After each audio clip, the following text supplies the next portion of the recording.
Welcome back to another Spirit Island video. In this video, we're going to be focusing on the blue team once again.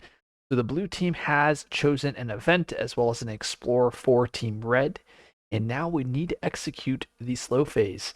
Now, last game or last video, I mentioned that the blue team only needs 28 more fear as well as killing these coastal cities.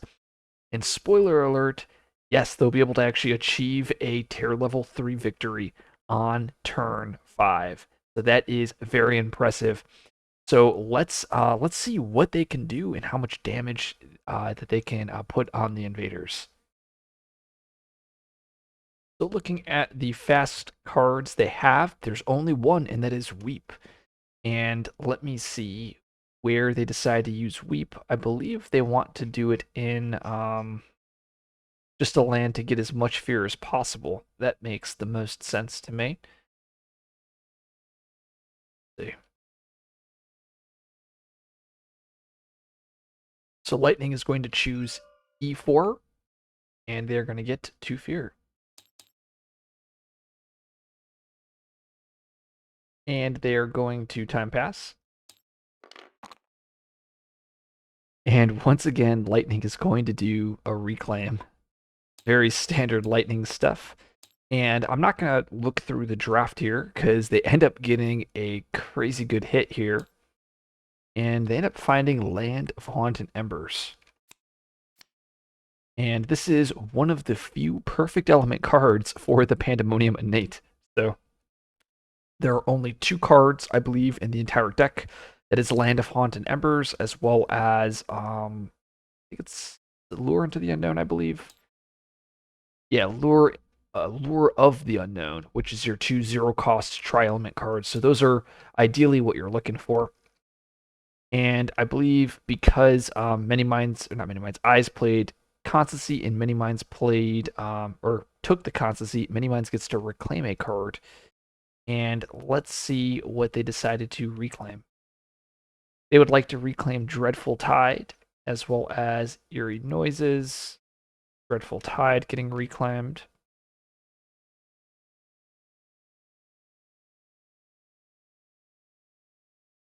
Eyes also decides to reclaim. Very standard Eyes play. And Eyes, once again, I'm not going to look through their draft because they already have a victory. They just wanted to see how much fear they can generate. They end up finding Spur is the card that they end up drafting, which is a great pickup as well. And they decided to play Spur, Fire in the Sky. Spur, not Fire in the Sky. Boon of Watchful Guarding, Mysterious Abductions, Watchful Guarding, and also Whispered Guidance. We'll be playing these 4 cards, just trying to get that as much fear as possible. Oh, and I forgot to so Ever Multiplying Swarm. I haven't caught this in any of my videos, but this is the card you always forget for your major. I never forgot it in the previous videos, so oops. So Many Minds is going to G2, and they're gonna go looks like bottom as I try to scour through everything. No, they're gonna G2 top. Oh no, it looks like they actually G3 because they're trying to get as much value. So they're actually going to G3. That is a very interesting choice. My guess is they just want to add that beast and gather that beast, or maybe they just want to showcase this growth option. You could pick anything here. And they end up, let's see where they G3 to. They are going to G3. It's so much into A1. Presence into A1. As also adding a beast into A1. Gathering 2 beasts.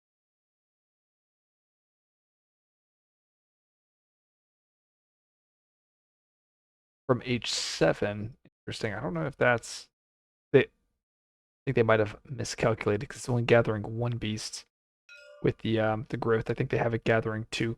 That is okay. We'll just gather 1. Let's say they put the presence here. I think that's also supposed to say A6 as you put the presence. Yep. They also decided to pay 2 energy because why not? And they're going to get a power card. And they end up finding a card that doesn't matter. End up getting Hazard Spread.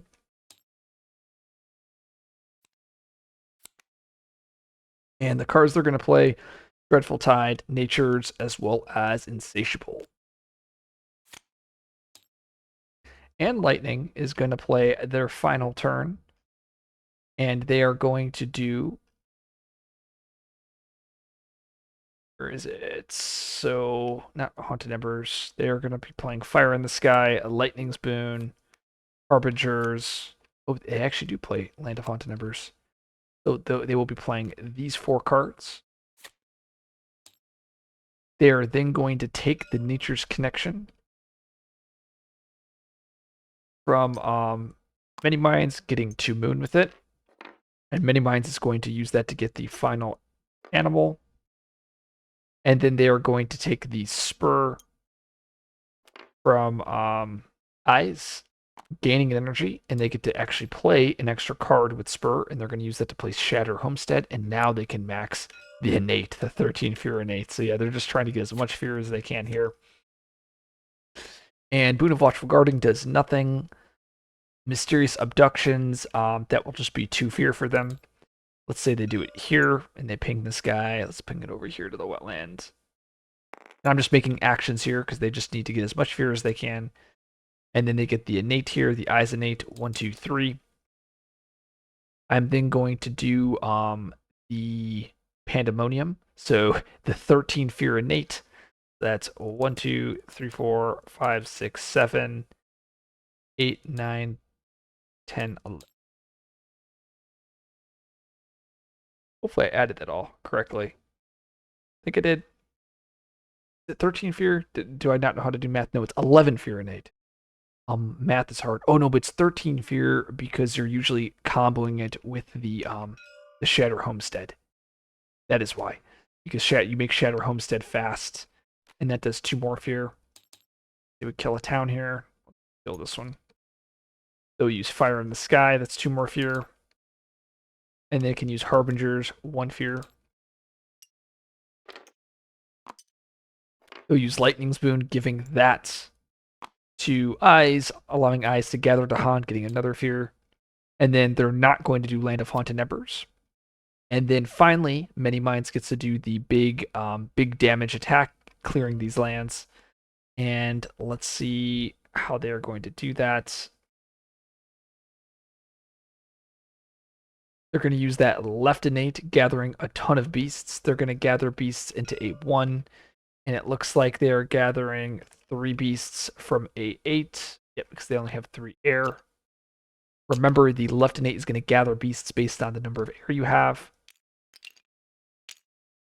And then they're going to do Insatiable Hunger. Oh, I see. That's why they added the presence here. That makes sense. Because they're going to use Insatiable there. The Insatiable adds a Blight.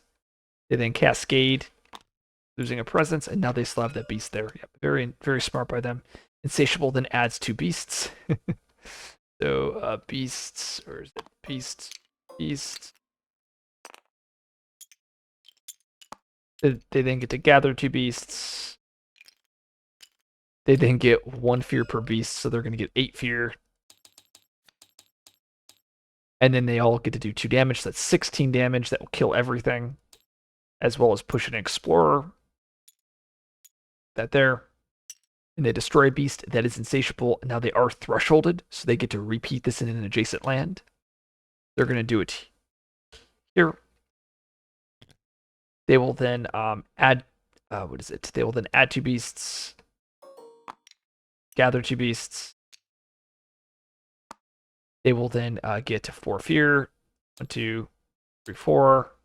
They will then 3, 4, 5, 6, 7, 8. They'll then kill everything except one explorer. They'll push it. So kill the Dahan. And they lose a beast. And they also have 4 more fear. They could have done that here first, so they could do the 4 fear there. 1, 2, 3, 4. And then they have Dreadful Tide, allowing them to remove 3 beasts. And they get 6 more fear. 1, 2, 3, 4, 5, 6. And I believe I know I made a couple shortcuts here, but when the Mini Minds player played out their turn, they expected themselves to get 42 fear this turn. And as I said at the beginning of the video, we only needed 28 to win and kill the cities, and Mini Minds got 42 and got both cities. So really all of the fear that Eyes and Lightning got didn't matter. But as you can see, this is a they pretty much have 3 more fear cards left. So like, yeah, this is a pretty. I mean, they did great. They ended up winning the matchup as well as winning the PvP.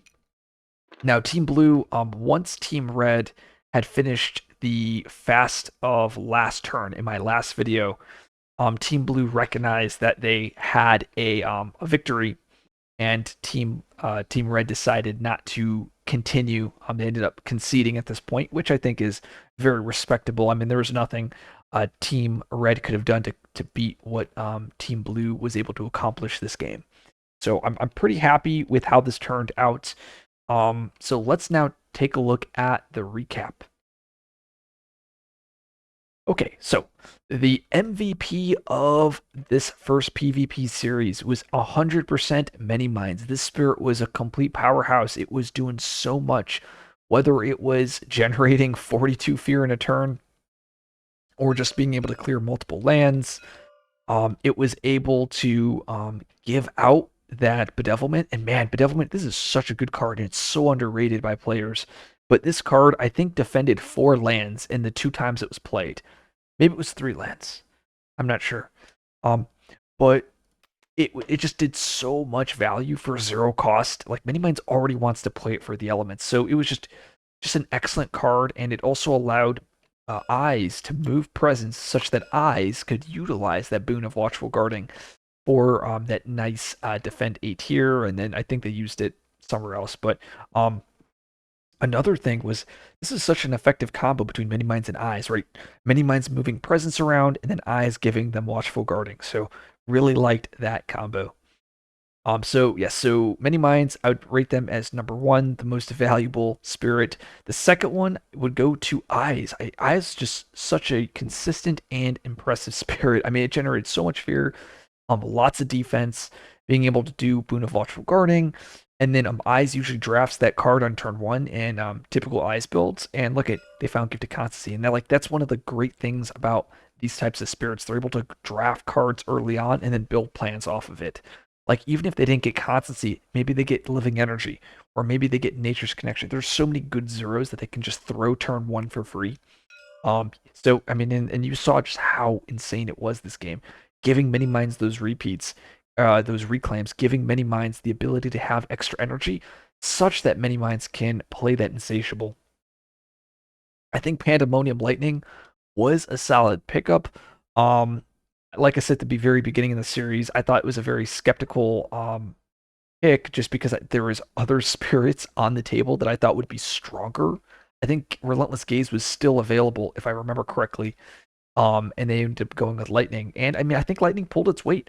I don't think it was a detriment to the team, though. I think like, it did better than I expected. The bar was so low, even though Pandemonium is strong, but the fear compliments on this thing was just so good.